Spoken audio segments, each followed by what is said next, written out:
68 लाखांच्या गैरव्यवहारासह 50 अकाउंटवरून 13 कोटी रुपयांची उलाढाल. सायबर फ्रॉड करणाऱ्या आंतरराष्ट्रीय टोळीला पुणे पोलिसांनी ठोकल्या बेड्या. पुणे पोलिसांकडून सायबर फ्रॉड करणाऱ्या आंतरराष्ट्रीय टोळीचा पर्दाफाश करत नेपाळच्या 2 आरोपीसह तामिळनाडूमधील अशा 3 आरोपींना बेड्या ठोकल्या आहेत. पुण्यात एका इसमाला फसवत 68,11,692 रुपयांची फसवणूक केल्यासह अटक आरोपीवर मुंबई, पुण्यासह बेंगलोरमध्ये देखील सायबर फसवणूक केल्याप्रकरणी गुन्हे दाखल आहेत. शेअर मार्केटमध्ये ऑनलाईन गुंतवणूक करायला सांगून टोळीकडून अनेक लोकांची कोट्यावधी रुपयांची फसवणूक देखील करण्यात आली आहे. लाचिन शेर्पा नेपाळ, बीन बहादूर प्रधान नेपाळ, तर रमेश कुमार अभिमन्यू तामिळनाडू अशी अटक करण्यात आलेल्या आरोपींची नावं असून अटक आरोपींकडून 7 मोबाईल, अनेक बँकांची पासबुक, चेकबुक यासह बनावट पासपोर्ट देखील पुणे पोलिसांकडून जप्त करण्यात आले आहेत. सदर टोळी ही आंतरराष्ट्रीय सायबर गुन्हेगारांसाठी काम करत असून 50 अकाउंटवरून 13 कोटी रुपयांची उलाढाल केल्याची माहिती पोलीस उपायुक्त संभाजी कदम यांनी यावेळी दिली. किती आरोपी अटकेत आहेत, मोडस ऑपरेंडी काय? आपल्याला कोथरूड पोलीस स्टेशनला 12/12/2024 या दिवशी कोथरूड पोलीस स्टेशनला CR नंबर 368 प्रमाणे संजय अगुलदे यांच्या फिर्यादीवरून एक गुन्हा दाखल होता. IT ॲक्ट सेक्शन्स 66D आणि 319 420 जुना जो आहे त्याप्रमाणे त्या गुन्ह्याचा तपास करत असताना याच्यातले काही आपल्याला अकाउंट डिटेल्स आणि काही गोष्टी आपल्याला समजल्यानंतर आपल्या कोथरूड पोलीस स्टेशनचे सर्व टीमने त्याच्यात वर्कआउट सुरू केलं.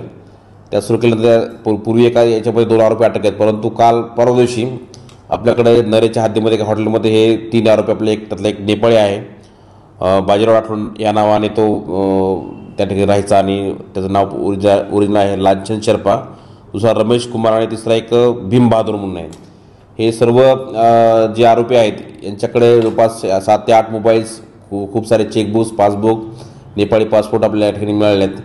यांची मूळच अशी आहे की याच्यामध्ये शेअर ट्रेडिंगचे ॲप्स डाउनलोड करून त्या ॲप APK फाईल्स ज्या आहेत त्या डाउनलोड करून नंतर त्याच्यामध्ये काही अकाउंटवर OTP ट्रान्सफर करून हे पैसे नंतर दुसऱ्या देशामध्ये, चायना आणि बाकीच्या देशामध्ये पाठवत होते. याच्यामधले जे मास्टर माइंड आहेत ते बाहेरच्या देशात आहेत, परंतु ही जी मधली जी कडी आहे ते त्या कडीला पकडण्यामध्ये कोथरूड पोलीस स्टेशनला यश आलं आहे.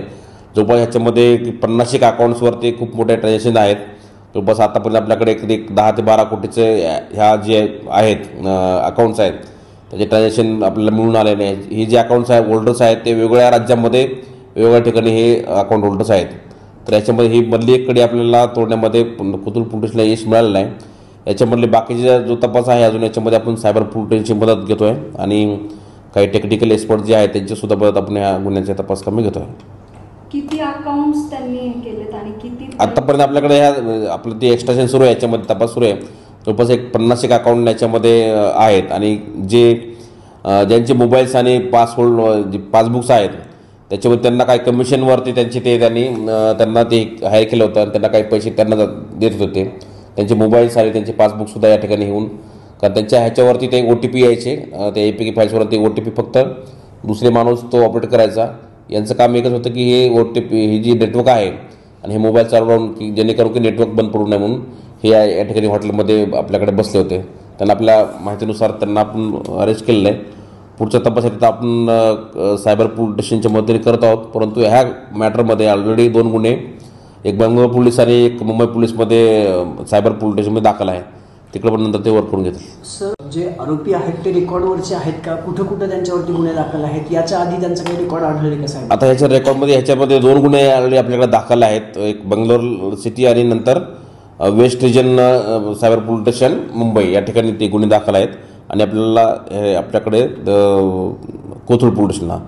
परंतु ज्यांचे अकाउंट आपण फ्रीज केले असे 50 अकाउंट्स आहेत, म्हणजे 50 ठिकाणी ऑनलाईन कंप्लेंट आलेल्या आहेत नॅशनल सायबर क्राईम रिपोर्टिंग पोर्टलला. ही खूप त्याच्याप्रमाणे त्याप्रमाणे खूप कमी गुन्हे दाखल आहेत, परंतु हे 50 ठिकाणी गुन्हे दाखल व्हायला पाहिजेत.